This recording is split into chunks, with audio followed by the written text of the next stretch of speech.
Assalamualaikum warahmatullahi wabarakatuh. Tacha Wang Seng Hao. Waalaikum. Alhamdulillah Rabbil Alamin. Wassalatu wassalamu ala ashrafil anbiya wal mursalin wa ala alihi wa sahbihi ajma'in. Rabbi shrah li sadri wa yassir li amri wa hlul 'uqdatam min lisani yafqahu qawli. Saudari bersi majlis, sahabat-sahabat pimpinan, calonnya mana? Ingat calon dah lari masuk Perikatan Nasional. Saudara Firdaus, saya tak nampak calon. Dia adalah dengan pengundi semua. Uncle, auntie, saudara-saudari yang saya kasih sekalian, dia sudah mula hujan rintik-rintik. Ini satu ujian untuk kita menang. Jadi kalau ribut, sila jangan lari, ya. Duduk kasih dia. Dia ada kemah semua. Kalau yang kat tengah ni, kalau hujan boleh, kat situ ada juga dining tempat. Ya, kemah aku. Okey. Saya sangat gembira kembali ke gurun. Kalau saudara-saudari ingat, kerusi gurun ini tidak pernah dimenangi oleh Pakatan Harapan daripada awal lagi. Kali pertama kita menang di kerusi gurun ialah tahun 2018. Dulu, walau macam mana orang kata angin perubahan pun susah untuk menang gurun. Tapi kita berjaya buktikan dalam pilihan raya yang lepas, orang Melayu, orang Cina, orang India, bila kita bersatu hati, kerusi yang tidak pernah jatuh ke tangan Pakatan Harapan ini pun telah pun kita menang dalam 2018 dahulu. Sebab itu saya gembira ini kepada yang menonton di luar. Mungkin ramai yang tak pernah sampai kat gurun. Saya nak beritahu uncle auntie yang datang malam ini kan. Orang datang ceramah dalam 500,000 orang lebih satu malam. Tapi yang menonton dekat luar, dekat 15,000 orang satu malam. Dia boleh jadi 20,000 orang satu malam. Sebab itu kalau saya bercakap, saya selalu tengok dekat skrin. Sebab saya bukan saja bercakap dengan semua orang di sini, saya bercakap dengan semua pengundi kita yang ada di luar tiap-tiap malam.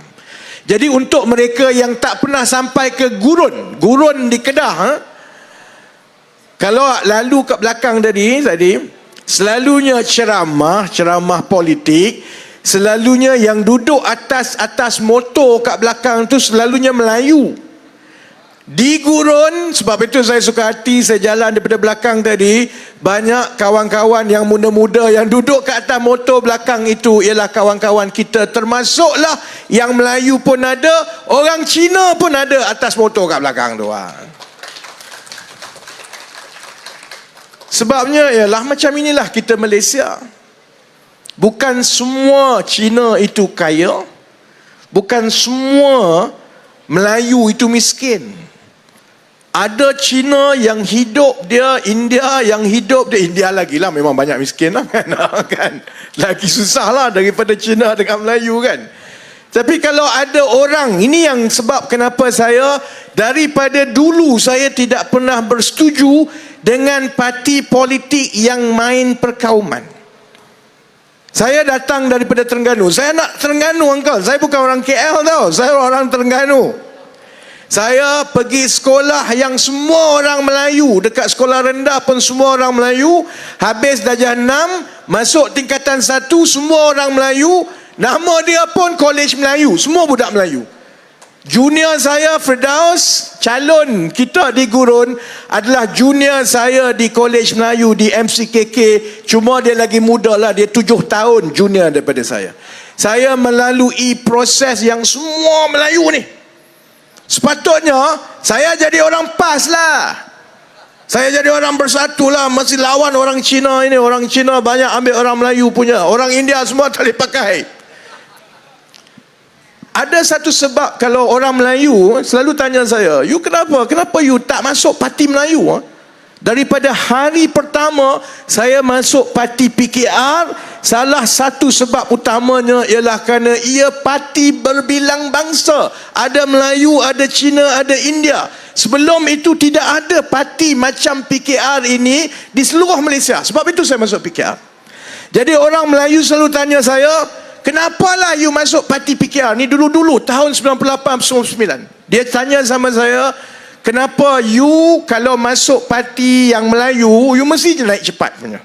You masuk parti PKR ni ada Cina semua, orang Melayu tak suka parti berbilang bangsa ni. Ini tahun 99-2000. Ada satu sebab kenapa saya akan terus bersama-sama dengan parti berbilang bangsa macam PKR. Saya memang tak akan buatlah macam Azmin Ali lompat-lompat tu. Sebabnya saya orang Melayu, saya orang Islam, saya semayang tiap hari tau.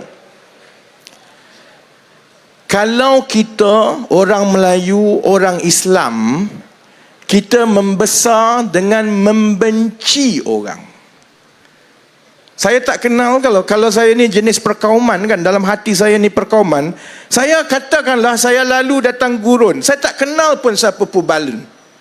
Tapi sebab dia India, saya tak suka kat dia.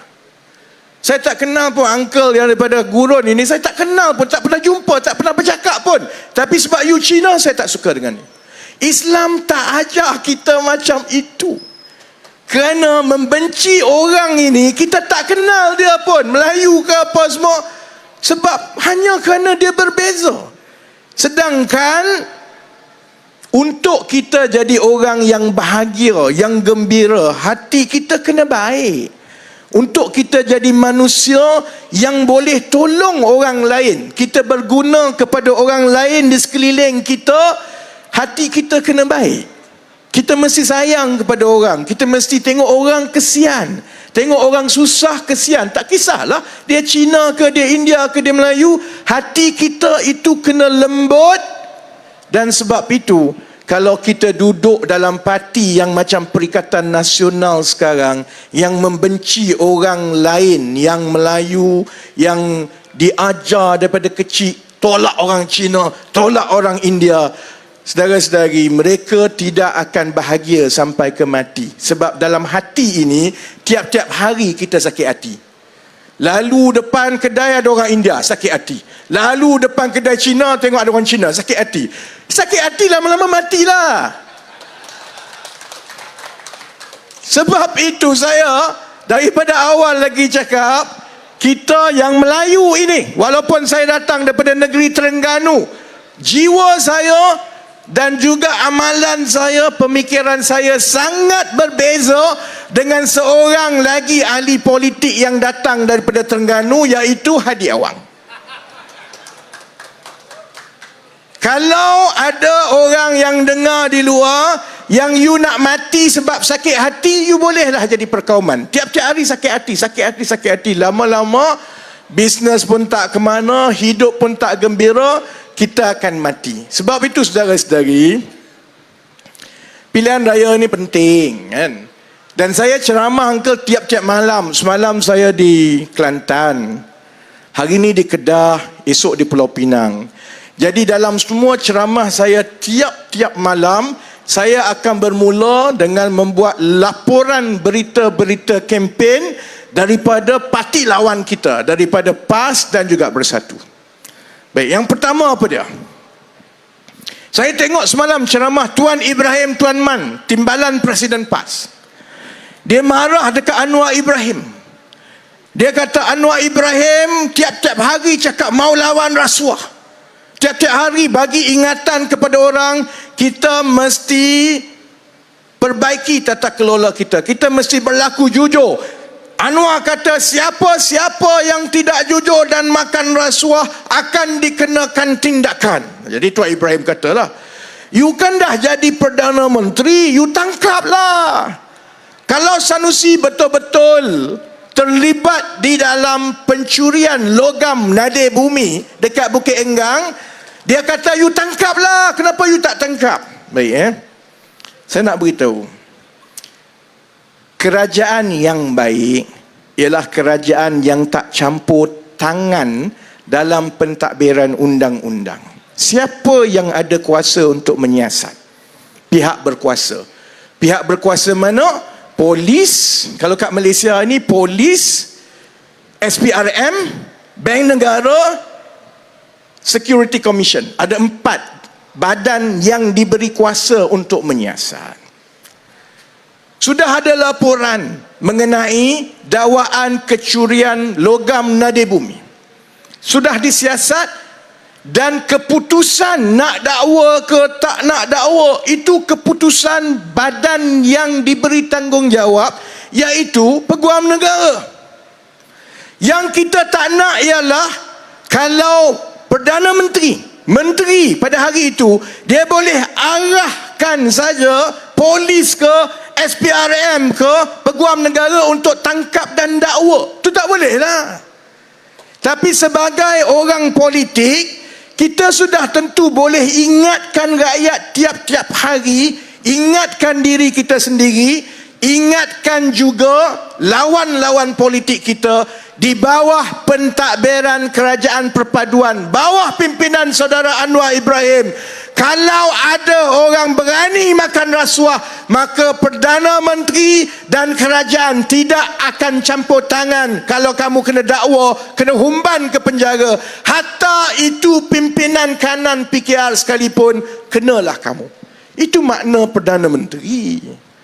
Bukannya makna Perdana Menteri suruh tangkap, suruh. Sebab kalau kita ikut logik Tuan Ibrahim dan apa nama dia, Tuan Ibrahim Tuan Man, kalau ikut logik timbalan Presiden PAS, mana-mana yang jadi kerajaan boleh tangkap dakwa. Itu bukan kerja kerajaan, itu bukan kerja menteri. Kerja kerajaan dan menteri ialah buat dasar, buat program, cari jalan untuk kasih problem selesai. Kerja badan-badan yang menyiasat ialah siasat. Ada laporan siasat. Kalau ada bukti yang cukup, dakwa. Siapa yang kena dakwa, you pergi ke mahkamah, you bela dirilah. Macam saya dulu kena dakwa 14 kali dalam mahkamah. 14 kali tahu. Saya dulu kena keluar masuk mahkamah. Sanusi sekarang, polis baru telefon, uncle, itu pun sudah takut. Saya dulu masuk lokap, keluar kena gari, jalan tak ada selipar semua, puluh-puluh kali. Sampai sekarang saya masih lagi dekat sini sehari-hari, tak takut punya. Sebab kalau kita tak salah, kalau kita kena dakwa pun, kita masuk mahkamah, kita mesti menang punya. Jadi kita beralih pula kepada cerita nombor 2. Cerita nombor 2 ialah cerita Sanusi lah. Cerita Sanusi. Kita sebenarnya masuk pilihan raya ini, saya kena akui, lawan kita Perikatan Nasional ada kelebihan besar sebab mereka ada Sanusi. Angka gelak angka. Kita memang berlawan. Sanusi ini adalah senjata besar kepada Perikatan Nasional. Sebab apa? Sebab Sanusi ini badut. Kita tak ada badut, saudara-saudari. Kita tak ada badut sekarang ni. Dalam keadaan yang Perikatan Nasional dan PAS rasa mau masuk pilihan raya, siapa yang paling boleh buat lawak paling bodoh boleh menang undi. Sebab itu Sanusi berkempen, tiap-tiap hari dia buat lawak bodoh. Mula-mula dia buka baju, tunjuk perut besar dia. Saya perut besar jugalah, tapi saya tak adalah mau buka baju tunjuk ke orang. Lepas tu bila ramai orang dia penyokong PAS ni, kalau pimpinan dia buka tunjuk perut besar pun dia suka. Dia kata bagus, hebat. Jadi penyokong dia tepuk. Daripada dia buka baju, tiba-tiba dia rasa aku handsome lah. Lepas itu dia mula sebut, tengok saya handsome, gigi Rafizi buruk. Kempen tiba-tiba jadi pasal dia handsome, orang lain buruk. Dia pergi kat Selangor, dia rasa dia lagi handsome, dia cakap Menteri Besar Selangor pendek. Apa kena mengenanya? Pendek tak pendek, tak ada kena mengena. Lepas itu dia rasa dia makin hebat sebab dia ramai budak-budak yang bawah ni yang suka tepuk. Sanusi buat apa pun dia tepuk. Saya tengok dekat TikTok, budak-budak Sanusi ni di Kedah, dia cakap Sanusi dan orang Kedah ini, uncle, orang kawan-kawan dekat Gurun ini semua bernasib baik dan bertuah lah. Sebab saudara-saudari, uncle, auntie semua, ada seorang menteri besar yang serba boleh. Oh, saya ingat, oh bagus, serba boleh ni maksud apa ni? Manalah tahu dia pandai bisnes ke, dia cerdik, ada 3-4 PhD ke. Dia pun tunjuk video. Tengok Sanusi serba boleh. Mula-mula dia boleh buka, tunjuk perut dia main bola. Lepas tu dia boleh main sepak takraw. Saudara-saudari, uncle, untuk mentadbir negeri bukan sama macam main bola. Kalau you pandai main bola, you pergi main bola lah. Tak payah nak jadi adun. Sebab itu kepada saudara Badrul yang jadi calon dekat sini, saya kesian dekat dia. Sebab dia sama mengambil, contohnya uncle jual, apa contohnya, uncle bisnes, contoh apa dia? Uncle jual lah, bisnes jual kuih tiaw goreng. Tiba-tiba ada orang datang nak kasih kuih tiaw goreng, kononnya lagi laku. Dia ambil orang itu kaki pukul. Dia memanglah, dia boleh pukul orang, boleh paksa orang beli, tapi kalau suruh dia buat kuih tiaw goreng, orang tak boleh makan kuih tiaw goreng itu. Dia samalah. Kita ada pertandingan untuk pilih wakil rakyat. Wakil rakyat ini perlu kemahiran yang berbeza-beza. Kena pandai bercakap, bukan baca teks macam itu. Kena ada manifesto dan kena boleh bincang. Sebenarnya tengok semua kawasan, apa nak kena buat dekat sana, nak baiki apa, untuk bantu orang dekat sana, apa rancangan dia. Bukannya datang tawar diri untuk jadi calon, tapi bila orang tanya, you nak buat apa untuk rakyat gurun, dia kata itu surprise lah. Surprise. Saya nak tanya uncle, orang Cina, you ada anak seorang saja, anak perempuan. Ada seorang datang cakap, saya mau kahwin sama you punya anak. You mesti tanya dia, you kerja dekat mana? You belajar dulu buat apa? You bisnes apa? Bayangkan kalau you anak seorang perempuan, ada orang datang mau kahwin sama you punya anak, kita tanya dia kerja apa, dia jawab, kahwin dululah, tengok dulu macam mana. Iaitu calon yang nak lawan dekat gurun ni tahu. Wartawan tanya sama dia, you nak jadi wakil rakyat dekat sini, you nak buat apa? Dia cakap surprise. Sebab itu saya tengok dalam tempoh 2 minggu kita berkempen ni, tiap-tiap malam, sebenarnya memang betul sokongan di kalangan pengundi Melayu di ke-6 buah negeri, termasuklah di Kelantan, termasuklah di Kedah, sudah mula beralih kepada kerajaan perpaduan, saudara-saudari. Yang itu saya boleh cakap dengan yakin. Yang kita perlukan ialah dalam tempoh seminggu daripada sekarang, kita kena pastikan bahawa peralihan undi daripada pengundi Melayu kepada kerajaan perpaduan itu besar, supaya kita boleh menang. Tak cukup 3, 4, 5 kursi, kita menang sehingga kita boleh membentuk kerajaan di negeri Kedah. Dan kerusi gurun adalah kerusi yang wajib kita menang kalau kita nak membentuk kerajaan. Saya tak habis lagi cerita pasal Sanusi tau. Sanusi sekarang demam kot, demam. Tadi bising. Saya pun tengok, saya bimbang juga. Sebab ada berita semua orang-orang PAS, Perikatan Nasional kata Sanusi telah ditahan sekali lagi oleh polis. Saya kata, Allah, takkan kena tahan sekali lagi kot. Nanti orang akan gunakan seolah-olah kerajaan perpaduan ini guna polis untuk tekan dia. Kemudian saya tengok tadi, macam dia tak kena tahan, tapi dia tidak dapat hadir untuk beberapa majlis kempen Perikatan Nasional. Tak ada sebab diberikan. Dia hanya tak dapat hadir. Saya rasa dia demam. Dia demam sebab masalah dia ni makin bertimpa-timpa ni. Sebab itu malam ini kita main game teka-teki. Saya tanya, kita semua jawab. Sebab setakat ini, dalam tempoh 1-2 minggu berkempen ini, kita semua pengundi kami di sebelah kerajaan perpaduan ini, kita semua kena berteka-teki apa jawapan Sanusi seterusnya untuk hari esok. Ini semua pasal REE ni, pasal Nadi Bumi. Uncle tahu tak, negeri Kedah ni negeri kaya. Kaya, sangat kaya. Rakyat saja miskin, negeri kaya. Dia kaya sekarang sebab negeri Kedah ada deposit nadir bumi REE antara yang paling besar dekat negara ini. REE ni saya tahu kita tak pernah tengok nadir bumi ni. Kita tengok emas, kita tengok perak, kita tengok tembaga tak. Nadir bumi ni kita tak pernah tengok lagi dengan mata kita. Nadir bumi ini ialah logam yang sangat berharga yang digunakan di dalam peralatan-peralatan elektrik moden, terutamanya bateri.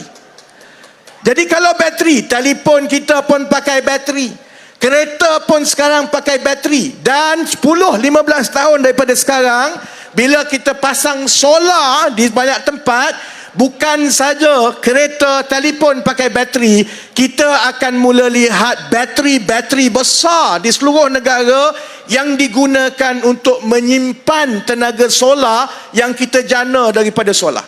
Siang ada matahari, simpan dalam bateri. Malam bila tak ada matahari, kita ambil daripada bateri itu untuk pasang lampu semua. Jadi, sesiapa sahaja, negara mana yang ada nadir bumi yang besar, maka dia akan jadi kaya. Kerana seluruh dunia lepas ini bergantung kepada elektrik daripada bateri. Dan ada beberapa tempat saja dalam dunia ini yang ada logam ini. Ada logam nadir bumi. China paling banyak. Tempat nombor 2 di Australia. Dan sekarang ini tempat baru yang dikenal pasti banyak nadir bumi ialah di mana? Di Kedah. Kaya. Itu yang Sanusi kata, Kedah ini ada 43 trilion. 43 trilion. Uncle tahu berapa saiz dan kekayaan ekonomi negara kita sekarang? 1.7 trilion.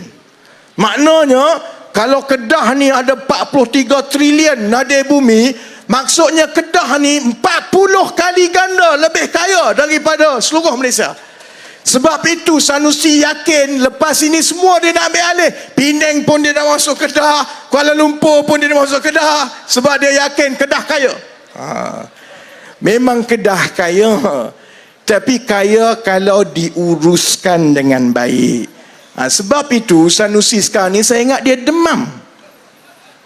Sebab masalah yang didakwa berlaku pencurian logam nadir bumi itu daripada satu hari ke satu hari, Saifuddin Nasution telah tunjuk bukti baru tiap-tiap hari.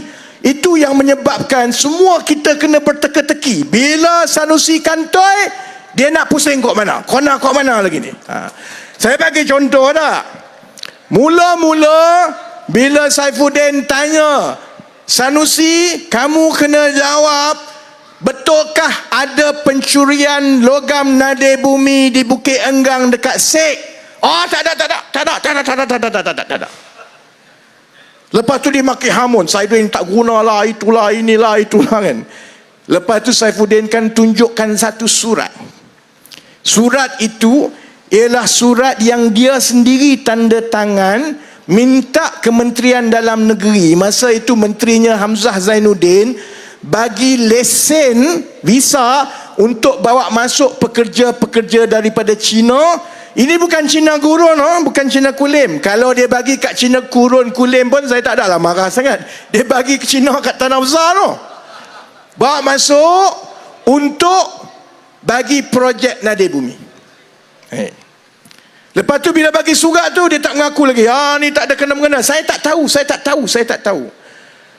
Kemudian pegawai dia pula kena tangkap dengan SPRM. Kena tangkap sebab memang syarikat milik kerajaan negeri terbabit dengan syarikat Cina itu yang sekarang ini sedang disiasat kerana pencurian nadir bumi. Dia kata tak, ini semua fitnah ni, semua fitnah. Dia kata saya tak kenal pun ini orang Cina ni. Nama dia apa? Seorang pun Solofai ah. Solofai ah. Uncle So lah, Uncle So. So Uncle So ni sekarang pihak polis sekarang semua tengah cari mana Uncle So ni. Sebab dia ialah orang yang sedang disiasat sebagai tuan punya syarikat yang dituduh membawa keluar nadir bumi secara illegal, secara haram. Sanusi kata apa? Saya tak kenal lah ini Uncle So, tak pernah dengar, tak tahu. Hari seterusnya Saifuddin tunjuk gambar, ini gambar you dengan Uncle So ni, ini Sanusi, ni Uncle So. Ni macam mana? You kata you tak kenal sama dia. Sanusi jawab, itu gambar saja, saya ambil gambar tapi saya tak kenal dia. Lepas itu Saifuddin tunjuk lagi dokumen gambar-gambar Sanusi sendiri pergi melawat tapak. Ada 6 gambar Sanusi sendiri pergi melawat tapak. Lubang-lubang korek tu semua dia dah tengok, saudara-saudari. Sekarang Sanusi kata, ya Allah, Uncle So itu sudah datang jumpa saya. Dia ini bawa kitab pasal logam nadir bumi. Daripada tengok dalam masa seminggu, daripada dia tak tahu apa-apa pasal REE, kepada dia tak kenal Uncle So, kepada dia ambil gambar saja tapi tak kenal, sekarang dia dah kenal dan dia boleh beritahu orang Uncle So ini ialah pakar dalam logam nadir bumi. Sebab itu saya rasa dia sekarang demam. Sebab dia tak tahu seminggu lagi kempen ini apa lagi yang nak dikeluarkan. Sebab saya yakin kalaupun dia tak tahu sebenarnya berlaku perlombongan haram nadir bumi dekat Bukit Enggang, dekat Sek, dia sebenarnya tahu bahawa Uncle So itu datang kat Malaysia untuk REE. Dia sebenarnya perlu bertanggungjawab kerana syarikat-syarikat yang terbabit itu termasuklah yang berkait dengan kerajaan negeri juga. Jadi tak apa, bagi kat dia. Saya nak jawab satu lagi perkembangan terkini. Perkembangan terkini kempen PAS dan Perikatan Nasional. Sekarang ini dia cukup marah kepada Anwar Ibrahim sebab Anwar Ibrahim umumkan ada pelaburan baru daripada syarikat Jerman bernilai 25 bilion dekat Kulim. Orang PAS marahlah sebab dia kata, ini semua kerja Sanusi, kenapa Anwar mau claim cakap dia punya kerja? Saya beritahu itu bukan kerja Sanusi, itu kerja Anwar Ibrahim dan Kerajaan Persekutuan. Seluruh projek Kulim High Tech Park itu ialah projek Kerajaan Persekutuan. Malah kalau uncle tengok billboard besar-besar dekat-dekat Kedah ni, dekat Gurun pun mesti ada ni, Sanusi tunjuk gigi dia, cakap pencapaian projek-projek besar. Kalau tengok setiap satu projek tu, semua projek Kerajaan Persekutuan, bukan projek negeri Kedah pun. Tapi dia mengaku dia punya. Betul, dia beritahu kat budak-budak, selain perut saya besar, selain saya boleh main bola, saya juga boleh bawa pelabur-pelabur asing masuk kat Malaysia, kat Kedah. Sebab itu kena bagi saya jadi menteri besar sekali lagi. Sebab itu saya nak jawab malam ini. Orang PAS marah dekat Anwar, marah dekat saya sebab dia kata itu kerja Sanusi, itu kejayaan Sanusi. Sebab Sanusi lah pelabur-pelabur ini masuk. Ada yang beritahu, katalah Rafizi tak tahu bahawa kilang Infineon itu memang sudah ada dekat Kedah daripada dulu pun lagi. Saya nak cakap pasal ekonomi sikit, uncle. Ni orang yang bisnes mungkin tahu, mungkin faham kan. Memang betul Infineon tu syarikat chip semiconductor daripada Jerman. Memang dia dah buka dekat Malaysia ni lama dah. Dia dah 20 tahun lebih kat Malaysia. Kilang dia yang pertama di Melaka. Kemudian bila dia buka kilang baru, Kerajaan Persekutuan masa itu telah membangunkan Kulim High Tech Park. Jadi dia pun buka kilang kedua dia dekat Kulim High Tech Park. Di kalangan yang mendengar ni dan juga yang menonton dekat luar, mungkin ada di antara kita yang pernah kerja dengan syarikat antarabangsa. Kita kerja dengan multinational companies, MNCs. Bila keputusan untuk buat pelaburan baru berpuluh bilion, keputusan itu sebenarnya siapa yang buat keputusan itu? Orang dekat Malaysia ke ataupun orang dekat ibu pejabat? Yang buat keputusan ialah orang-orang yang di ibu pejabat di Jerman sana. Jadi cara dia begini. Infineon ini ada operasi dia dekat Malaysia, ada operasi dekat Singapura, ada operasi di negara-negara lain. Dia syarikat antarabangsa. Jadi bila tahun ini dia kata saya ada 25 bilion tambahan, 5 bilion euro untuk buka kilang baru, maka semua operasi dia di seluruh dunia ini akan cuba meyakinkan ibu pejabat dia untuk buka dekat negeri dia. Mereka pun bersaing. Saya pernah terlibat contohnya dalam satu usaha yang satu syarikat gergasi Malaysia ini masa saya bukan dalam politik. Masa ni saya ada company sendiri, saya ada membantu, ada benda yang saya boleh bantu, yang syarikat itu nak yakinkan ibu pejabat dia di China supaya buka satu pelaburan baru, bukan di China, buka di Malaysia. Jadi mereka pun kena yakinkan ibu pejabat dia juga. Samalah macam pelaburan baru Infineon 25 bilion ini. Memang dia pun nak yakinkan juga ibu pejabat dia dekat Jerman mesti buka dekat Malaysia, jangan buka dekat India, jangan buka dekat Singapura. Baik bayangkan kalau uncle jadi CEO Infineon, bayang je lah, bayang kalau uncle jadi CEO Infineon dekat Jerman. Kenapa uncle nak pilih satu negara A bukan negara B? Kenapa mesti pergi negara B bukan negara A? Apa sebenarnya ciri-ciri yang dipilih untuk menentukan dekat mana nak melabur 25 bilion? Uncle rasa apa dia? Ada orang tahu siapa yang bercita-cita nak jadi CEO kat sini? Ada. Orang gurun tak mau jadi CEO ke? Ada orang kata insentif, berapa banyak kerajaan bagi wang? Tak betul.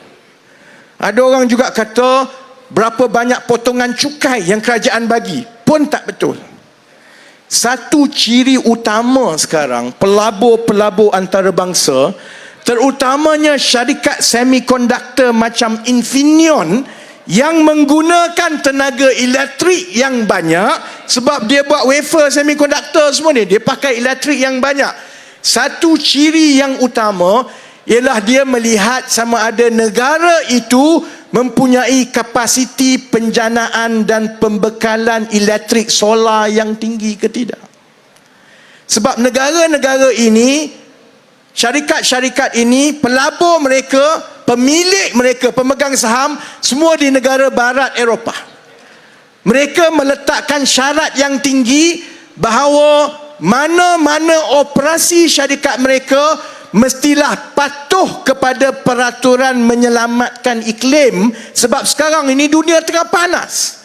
Jadi mereka tak nak syarikat mereka itu turut bertanggungjawab kepada pemanasan suhu global.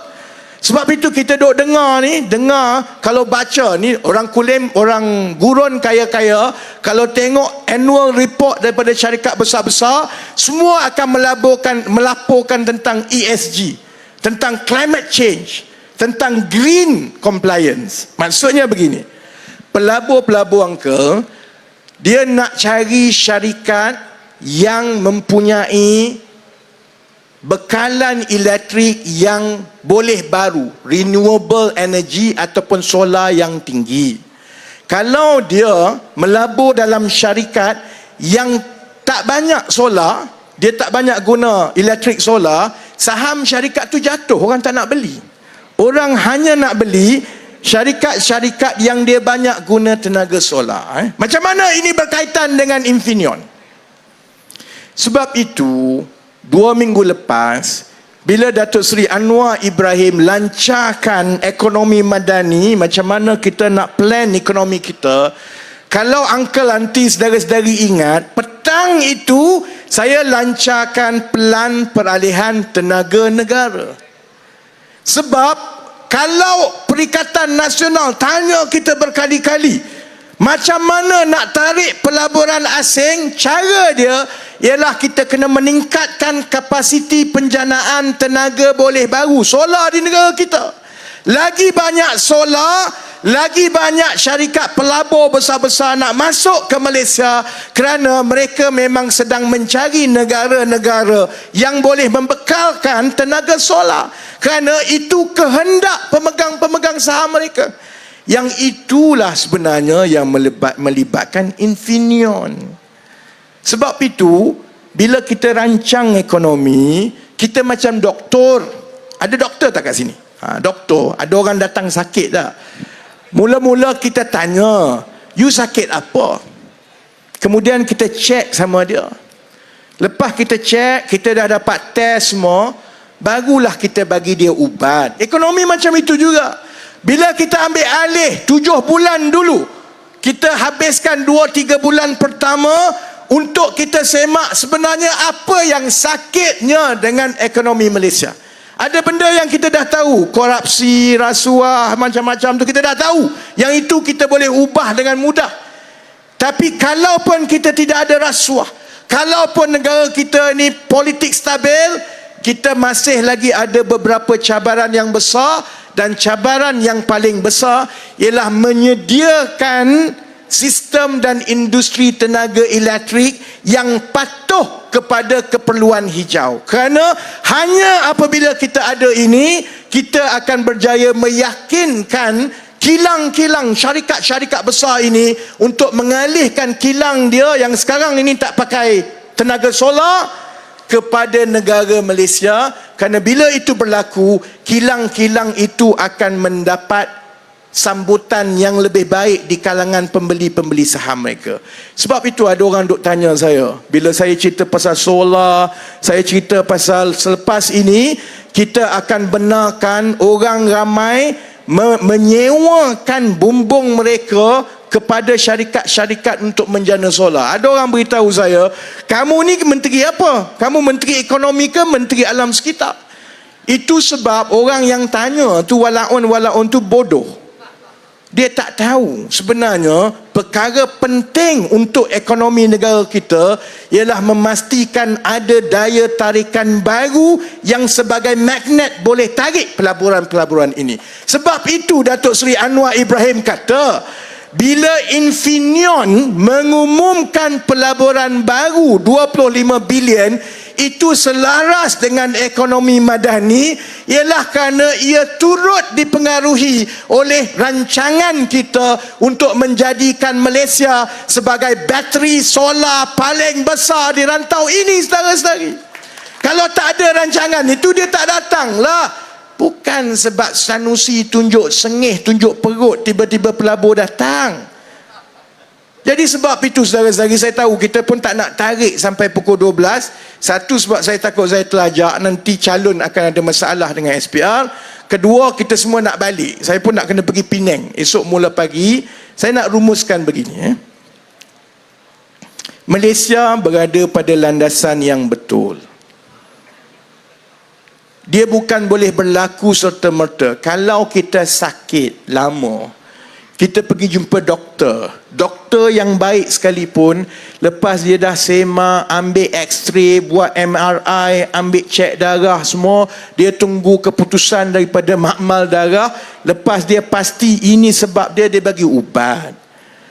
Ubat itu bukannya serta-merta akan jadi, tapi dia pulih sedikit demi sedikit. Kita boleh rasa yang kita makin baik. Kalau dulu tak boleh bangun, sekarang boleh bangun. Kalau dulu makan tak boleh, dah boleh mula makan. Ekonomi dan negara pun macam itulah. Selepas 7 bulan, kita berada di landasan yang baik. Ekonomi kita makin pulih. Harga barang makin stabil. Ingat tak dulu, 2 bulan lepas, geng-geng Perikatan Nasional ni semua buat cerita, 2 bulan, bulan Ogos dia kata, bulan Ogos harga barang akan naik 20%. Sekarang bulan berapa? Dah bulan Ogos dah. Harga barang ada naik 20%. Harga ayam turun adalah. Harga minyak masak kekal. Harga barang kekal macam biasa. Lebih murah daripada zaman mereka memerintah pun. Jadi kita berada dalam keadaan yang semakin baik, landasan betul. Esok 7, bukan esok, lusa 7 hari bulan Ogos, saya sendiri akan bentangkan satu kertas dasar yang bagi saya cukup penting untuk anak-anak dan adik-adik kita, iaitu kertas dasar mengenai macam mana kita nak menaikkan gaji pekerja-pekerja di seluruh Malaysia. Sebab kita tak boleh biarkan dah gaji macam sekarang ini.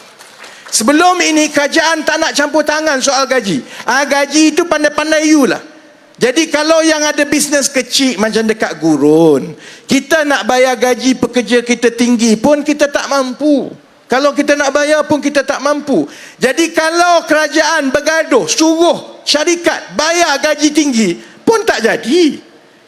Jadi macam mana kita nak bagi gaji mula naik setiap tahun ini secara berkala?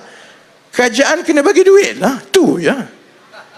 Kerajaan kena ambil sejumlah wang daripada cukai yang kita kutip daripada rakyat ini. Kita kena peruntukkan untuk kita bekerjasama dengan majikan-majikan untuk menaikkan gaji pekerja-pekerja.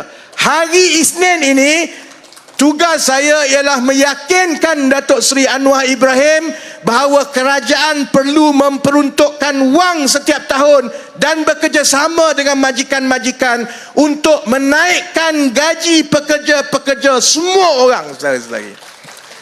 Uncle tepuk, nanti Uncle tolong hantar mesej kepada Anwar Ibrahim, tolong setuju. Nanti saya cadang dia tak setuju, payah. Jadi hari Isnin ini juga, buat pertama kali dalam sejarah negara kita, kerajaan akan campur tangan untuk menaikkan gaji pekerja-pekerja kita. Yang majikan pun akan dapat bantu pekerja lebih baik kerana boleh bayar gaji yang lebih tinggi, kerajaan bantu. Yang pekerja-pekerja pun akan mula dapat kenaikan gaji yang lebih munasabah daripada satu tahun ke satu tahun. Supaya 5-10 tahun daripada sekarang, gaji pekerja-pekerja kita ini naik berkadar langsung dengan sumbangan mereka kepada keuntungan ekonomi kita. Kita juga dah mula tengok pelaburan demi pelaburan, dan sebab itu pilihan raya negeri kali ini adalah cukup penting untuk kita buktikan bahawa kita tolak ke tepi politik perkauman, politik identiti yang kerjanya tak habis-habis untuk menjatuhkan kerajaan. Ini masa untuk kita bekerja. Ini masa untuk kita terima hakikat. Kalau kamu pembangkang, pembangkanglah. Bagilah peluang kepada kerajaan yang ada untuk membaiki negara. 5 tahun lagi kita lawanlah dalam pilihan raya. Kerana akhirnya yang penting ialah kebajikan rakyat. Dan saya yakin seperti mana yang kita sudah mula nampak di Kelantan, kita insya-Allah akan mengekalkan Selangor, Negeri Sembilan dan Pulau Pinang. Tak ada masalah. InsyaAllah kita akan kekal di negeri-negeri tersebut. Yang jadi persoalan sekarang ini ialah Kedah. Kita nak tengok sama ada kemenangan yang lebih kepada calon-calon kerajaan perpaduan. Kalaupun kita tak boleh membentuk kerajaan, kita nak pastikan bahawa kita ada pembangkang yang kuat supaya negeri ini tidak diwakili secara berterusan oleh seorang badut seperti Sanusi. Jadi sebab itu akhir sekali saya nak minta tolong satu saja. Sahabat-sahabat yang Cina, sahabat-sahabat yang India, kali ini kena yakinkan semua kaum keluarga kita untuk keluar mengundi. Dalam pilihan raya umum yang lepas November, salah satu sebab kenapa PAS menang besar di Kedah ialah kerana jumlah pengundi bukan Melayu yang keluar itu rendah. Buat kali pertama selepas 2008, 2013, 2018, selalunya jumlah keluar mengundi oleh pengundi Cina dan India ialah atas 80%, 81%, 82%. Baru-baru ini 68%. Ada 15% pengundi Cina dan pengundi India yang tidak keluar. Jadi kalau kita nak pastikan kemenangan kerusi macam Gurun, macam Kulim, macam Sukamananti, semua kerusi-kerusi kita kena pastikan pengundi Cina dan India keluar beramai-ramai macam dalam pilihan raya sebelum ini. Boleh ke tidak? Ya.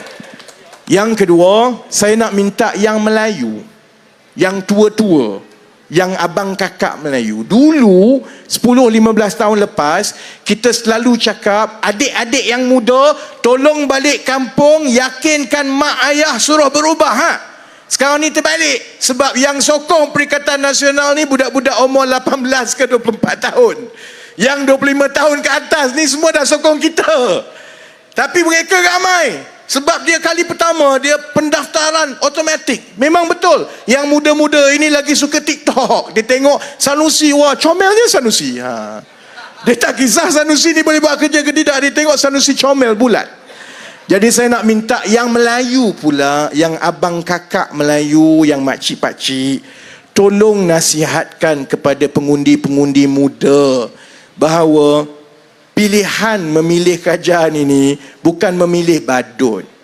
Kalau pilihan raya negeri ini ialah untuk memilih ketua badut Kedah, bolehlah. Saya pun akan undi Sanusi. Tapi ini kita nak pilih menteri besar. Kita nak pilih menteri besar yang boleh mentadbir negeri seiring dengan kerajaan persekutuan supaya kita boleh tumpu bawa seberapa banyak pelaburan baru. Jadi kena juga nasihatkan pengundi-pengundi muda Melayu kita bahawa kalaupun kamu tak suka Rafizi sebab gigi dia jongkang-jongkek macam Sanusi kata, tapi paling kurang dengarlah juga demi masa depan kamu. Kerana 5-6 tahun lagi yang muda-muda ni akan kahwin, akan mula bekerja, akan mula bayar hutang. Kemudian dia mula akan faham kenapa kita perlukan menteri besar yang lebih cerdik daripada yang ada, yang ditawarkan oleh PAS sekarang. Boleh? Jadi dengan itu saya ucapkan terima kasih. Sese Nandri Wanakam. Terima kasih sebab walaupun rintik-rintik tapi tak lari. InsyaAllah saya berharap kerusi gurun kita kekalkan dengan kerajaan perpaduan. Boleh? Okey ya, last kali kat Kedah ni saya diberitahu semua ceramah kena habiskan dengan slogan baru, iaitu kalih kasih kalih bagi sama. Payahnya lah. Jadi saya kata kalih bagi, yang lain semua jawab sama. Boleh tak? Okey ya, saya tak biasa buat ni. Tapi tak apa, kita sama-sama buat. Kalih bagi sama. Kuatlah sikit lagi. Kalih bagi sama. Kalih bagi sama. InsyaAllah dalam pilihan raya ini Firdaus Johari akan skor gol mengalahkan Badrul pemain bola sepak. Terima kasih. Sese Nandri Wanakam. Assalamualaikum warahmatullahi wabarakatuh.